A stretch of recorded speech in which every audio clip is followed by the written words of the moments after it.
لما طفلك يقول كلمة لأ هو مش بيتمرد، هو بيقول أنا هنا عندي رأي وعايز أختار بنفسي. في دماغ الطفل كلمة لأ معناها إن أنا كبرت شوية ومحتاج أحس إني بكرر. لما نصر إننا نكسر كلمة لأ عنده، إحنا فعليا بنكسر إحساسه بنفسه. الأم يا جماعة لازم تنزل لمستوى طفلها وتنزل لمستواه وتقول له بهدوء: طيب قول لي تحب تعملها إزاي؟ مش لازم نلغي كلمة لأ عند طفلنا، بس لازم نحطها جوه مساحة آمنة فيها اختيار ليه.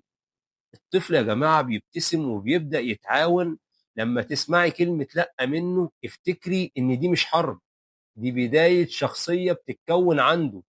الطفل اللي بيقول لأ مش عنيد، هو عنده صوت.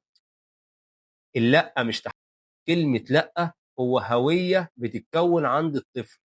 خليه يحس إنه مسموع.